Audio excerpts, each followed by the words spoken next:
নমস্কার। উপস্থিত সকল শ্রোতা দর্শক বন্ধুকে জানাই আন্তরিক শ্রদ্ধা ও ভালোবাসা। রবীন্দ্র নজরুল সুকান্ত সন্ধ্যায় আজ আমরা বাংলা সাহিত্য ভাণ্ডারের অপেক্ষাকৃত স্বল্প চর্চিত পত্র সাহিত্যের সামান্য কিছু নিদর্শন এই স্বল্প পরিসরে তুলে ধরার চেষ্টা করছি গীতিআলেখ্যর মাধ্যমে। আমাদের আজকের নিবেদন রানার, কল্যাণীয়াসু, ডাকঘর এবং অংশগ্রহণে সঙ্গীতে শ্রাবণী ঘোষ, সুলগ্না রাহা, নয়নিকা দাস, দেবযানী চট্টোপাধ্যায় ও মঞ্জু পাল। ভাষ্যপাঠে শ্রমিক দাস, শ্রাবণী ঘোষ, সুজিত সিনহা, মনীষা পাল, আত্রেয়ী গুহ, অনুপমা দাস বোর, স্বর্ণাভ সেন ও শ্রাবণী। সম্পাদক বলরাম সরকার, সুব্রত মণ্ডল ও শুভেন্দু দাস। সমগ্র অনুষ্ঠানটির ভাবনা, গ্রন্থনা ও ভাষ্য রচনা প্রতিভা মজুমদার। শুরু করছি গীতিআলেখ্য রানার, কল্যাণীয়াসু, ডাকঘর এবং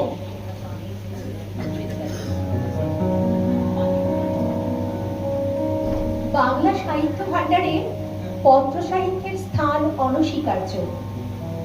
চিঠি, এই ছোট্ট শব্দটির মধ্যে লুকিয়ে আছে গভীর আবেগ, আন্তরিকতা আর স্মৃতিচারণা। প্রিয়জনের হাতে লেখা চিঠি পাওয়ার যে অনুভূতি, তা সহজ কথায় ব্যাখ্যা করা প্রাণে অসম্ভব। কাগজের ভাঁজে লুকিয়ে থাকা ভালোবাসা হঠাৎ কোনো একলা মুহূর্তে ভাসিয়ে নিয়ে যায় সেই ফেলে আসা জীবনের আঙিনায়।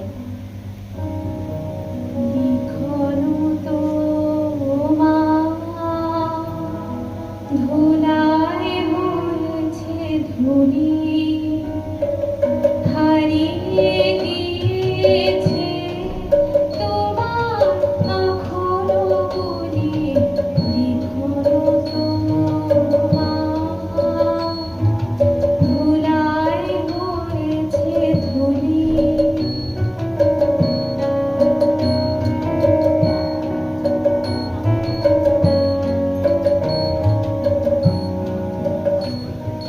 চৈত্র রজনী আজ বসে আছি একা, বুঝি দিল দেখা মনে মনে তব লিখনি লীলার রেখা, তব নিশলয়ে গো কোন ভুলের ভুলি, তোমার পুরানো ঘোর ভুলি নব নিশলয়ে গো। লিখনো তোমার, ধুলায় হয়েছে ধুলি, হারিয়ে গিয়েছে তোমার এখনো বলি, লিখনো তোমার, ধুলায় হয়েছে ধুলি। কিশোর কবি সুকান্ত ভট্টাচার্যের প্রকাশিত পত্রগুচ্ছের অধিকাংশই তার অভিন্ন হৃদয় কবিবন্ধু অরুণাচল বসুকে লেখা। প্রথম বিশ্বযুদ্ধের মুখোমুখি দাঁড়িয়ে আবেগ ঘন কৈশোরে স্বপ্নালু চোখে তিনি লিখেছেন, আজ রুদ্ধশ্বাসে প্রতীক্ষা করছে পৃথিবী কলকাতার দিকে চেয়ে। প্রতিটি মুহূর্তে এগিয়ে চলেছে বিপুল সম্ভাবনার দিকে। বাস্তবিক ভাবতে অবাক লাগে, আমার জন্ম পরিচিত কলকাতা ধীরে ধীরে তলিয়ে যাবে অপরিচয়ের গর্ভে, ধ্বংসের সমুদ্রে। তুমিও কি তা বিশ্বাস করো অরুণ? বাঁচতে ইচ্ছে করে, কিন্তু নিশ্চিত জানি কলকাতার মৃত্যুর সঙ্গেই আমিও নিশ্চিহ্ন হব। আবার পৃথিবীতে বসন্ত আসবে, গাছে ফুল ফুটবে, শুধু তখন থাকবো না আমি, থাকবে না আমার ক্ষীণতম পরিচয়। জানি না আজও আছো কি নেই, দুর্ভিক্ষে ফাঁকার বন্যায় তলিয়ে গেছে কিনা ভিটে জানি না, তাও তবু লিখছি তোমাকে আজ। লিখছি আত্মভর আশায় ঘরে ফেরার সময় এসে গেছে। জানি আমার জন্য কেউ প্রতীক্ষা করে নেই মালায় আর পতাকায়, প্রদীপে আর মঙ্গল ঘটে। জানি সংবর্ধনা রটবে না লোকমুখে, মিলিত খুশিতে মিলবে না বীরত্বের পুরস্কার। তবু একটি হৃদয় নেচে উঠবে আমার আবির্ভাবে, সে তোমার হৃদয়। চিঠি পেতে ভালো লাগে, কিন্তু আজকের ব্যস্ত সমস্ত নাগরিক জীবনে প্রযুক্তির অনুপ্রবেশে হারিয়ে গেছে পত্রবাহকের পেশা। বাংলা সাহিত্য ভাণ্ডারে জন্মশতবর্ষের চৌকাঠ পেরিয়ে আসা কবির কালোজয়ী কবিতা রানার আজও কিন্তু শ্রমজীবী মানুষের ক্লান্তিহীন দায়িত্ববোধ, সততা আর চরম বঞ্চনার এক মানবিক দলিল রূপে এক সুগভীর অনুভূতির স্বাক্ষর রেখে দিয়েছে। রানার ছুটেছে তাই ঝুম ঝুম ঘন্টা বাজছে রাতে, রানার চলেছে খবরের বোঝা হাতে, রানার রানার চলেছে রানার, রাত্রির পথে পথে চলে কোনো নিষেধ জানে না মানার, দিগন্ত থেকে দিগন্তে ছোটে রানার, রানার কাজ নিয়েছে সে নতুন খবর, রানার রানার রানার রানার রানার জানা জানার বোঝা যে তার কাঁধে, বোঝাই জাহাজ রানার চলেছে চিঠি আর সংবাদে, রানার রানার জানা জানার বোঝা যে তার কাঁধে, বোঝাই জাহাজ রানার চলেছে চিঠি আর সংবাদে, রানার চলেছে বুঝি ভোর হয় রানার চলেছে বুঝি ভোর হয় আরো জোরে রানার দুর্বার দুর্জয়, তার জীবনের স্বপ্নের মতো পিছে সরে যায় আরো পথ বুঝি হয় লাল পূর্ব।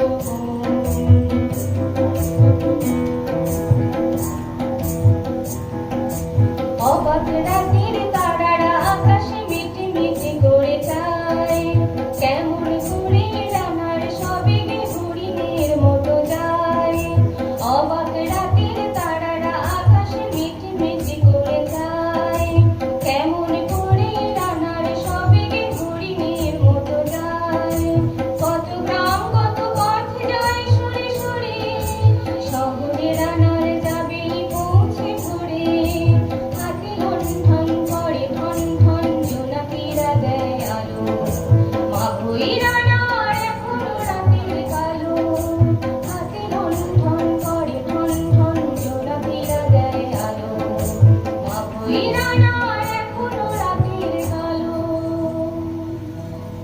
এমনি করে জীবনের বহু বছরকে পিছু ফেলে পৃথিবীর বোঝা ক্ষুদিত রানার পৌঁছে দিয়েছে মেলে, ক্লান্ত শ্বাস ছুঁয়েছে আকাশ, মাটি ভিজে গেছে ঘামে, জীবনের সব রাত্রিকে ওরা কিনেছে অল্প দামে, অনেক দুঃখে বহু বেদনায় অভিমানে অনুরাগে, ঘরে তার প্রিয় একা শয্যায় বিনিদ্র রাত জাগে।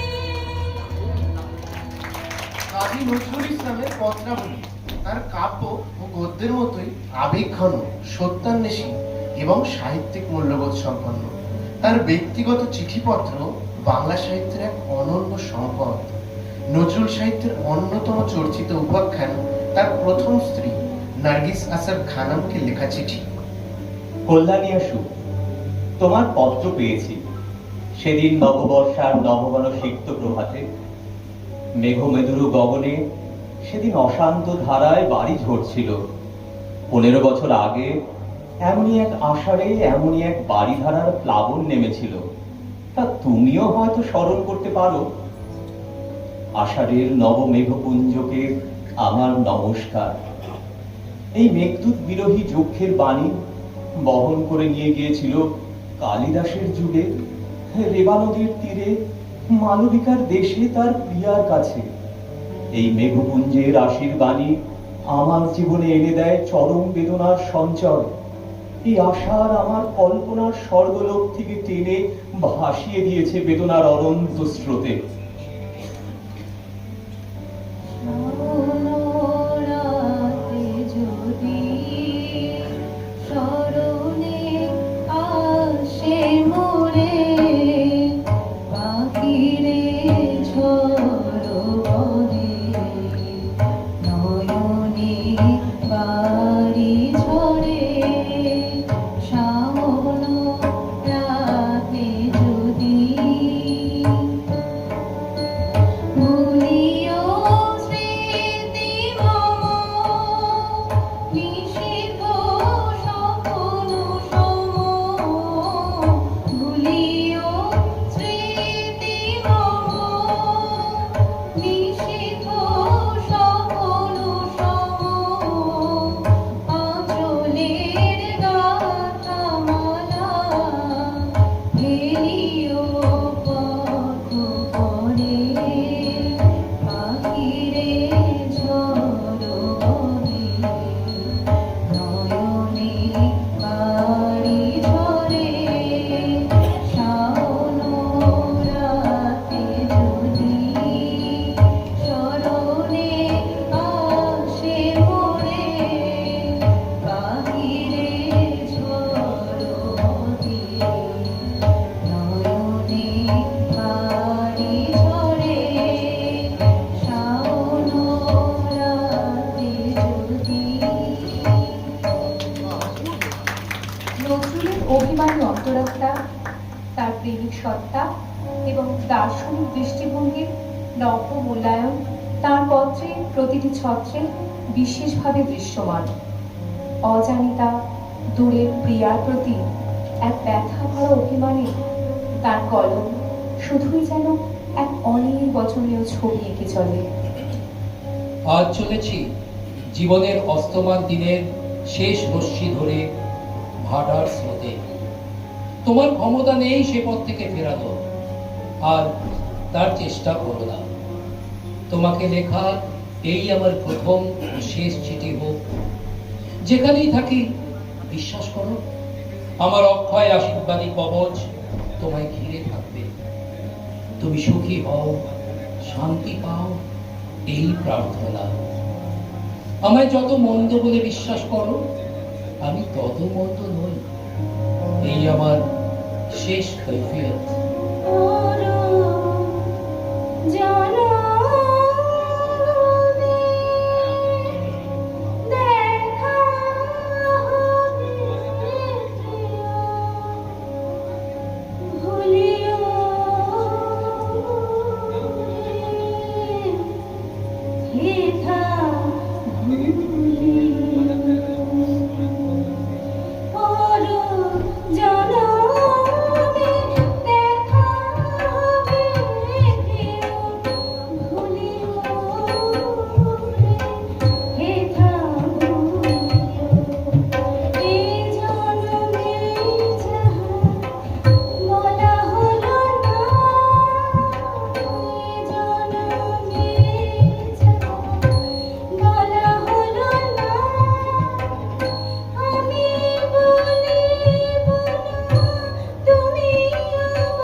রাতে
পত্রে আমাদের অতীতের ঠিকানায় নিয়ে যায়, শৈশবের ভোর ছুঁয়ে, কৈশোরের আলো মেখে, যৌবনের অলি গলি পেরিয়ে জীর্ণ পাতা ঝরার বেলায় অস্তগামী সূর্যের দিকে তাকিয়ে নিজের অজান্তে অস্ফুট যে নামটি স্মরণ করি, তিনি আমাদের কবিগুরু, যার অমূল্য পত্রাবলী উজ্জ্বল আলোক ছটায় উদ্ভাসিত সাহিত্যের এক অসামান্য নিদর্শন।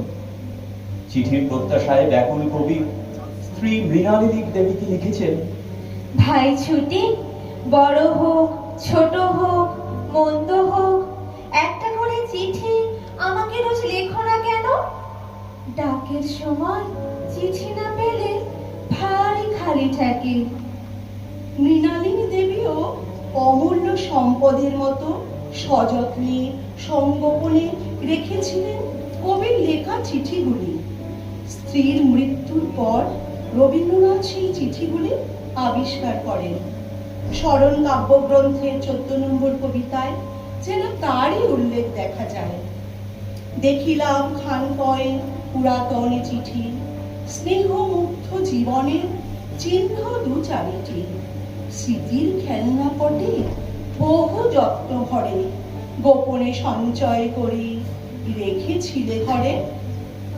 রবীন্দ্রনাথের চিঠিপত্রে ব্যক্তিগত, পারিবারিক, সমকালীন সাহিত্য তত্ত্ব ও সাহিত্য সমালোচনা, দেশ বিদেশের ভ্রমণ প্রসঙ্গের উত্থাপনের সাথে সাথে পাওয়া যায় ঈশ্বর প্রসঙ্গ ও আধ্যাত্মিক ভাবনা। অমল আলোয় আলোকিত তার ডাকঘর নাটক, সে তো ঘর ছাড়ারই ডাক। জীবন মরণের গূঢ় দার্শনিক ভাবনা আর গুরুগম্ভীর তত্ত্বকথার অন্তরালে এক গভীর অন্বেষণ। কল্পনাপ্রবণ শিশুমন একাত্ম হতে চায় পৃথিবীর সাথে। প্রাণের আনন্দে সে বিশ্ব জগৎ দর্শন করবে। যে চিঠির প্রত্যাশায় কেটে গেল তার বিনিদ্র রজনী, সেই চিঠি সে পেয়েছিল কিনা তা আমরা জানি না। মৃত্যু তো জীবনের শেষ নয়, এভাবেই তো আনন্দের মিলন পিয়াসীরা আকাশ ভরা তারার আলোয় আলোকিত হয়ে পাড়ি জমায় জন্মান্তরের অভিসার যাত্রায়। রাত্রি এসে যেথায় মেশে দিনের পারাবারে,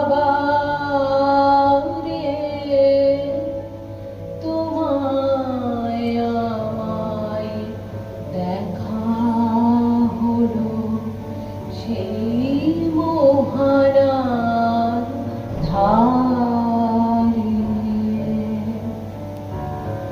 রাত্রি এসে যেথায় মেশে দিনের পারাবারে,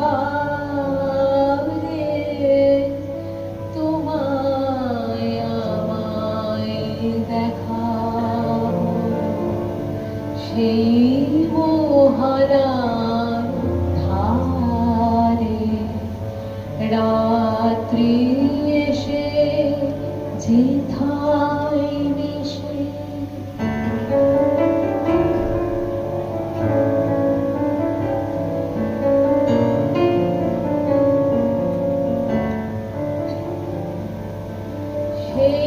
সেইখানেতে সাদায় কালোয় মিলে গেছে আঁধার আলোয়।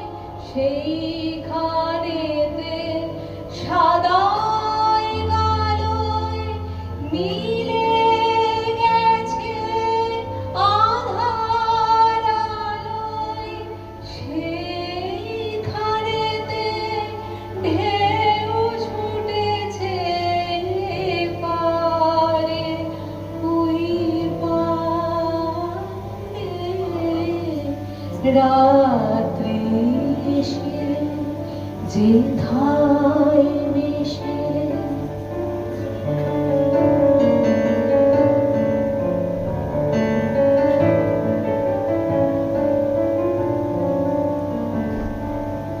নিতল নীল নীরব মাঝে বাজলো গভীর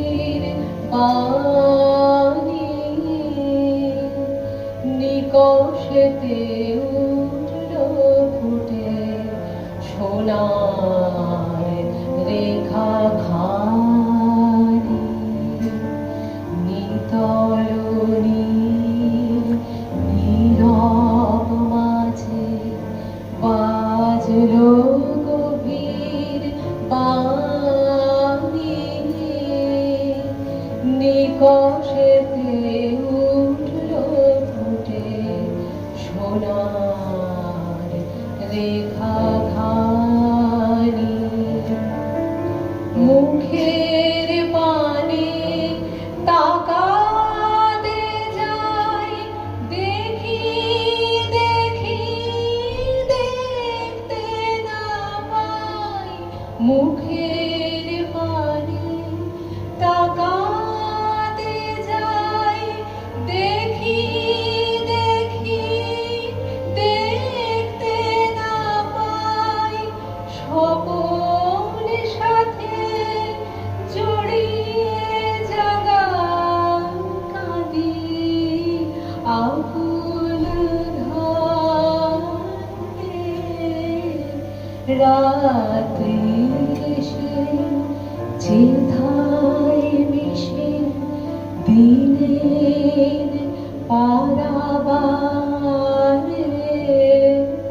তোমায় আমায় দেখা হলো সেই মোহনার ধারে রাত্রি এসে যেথায়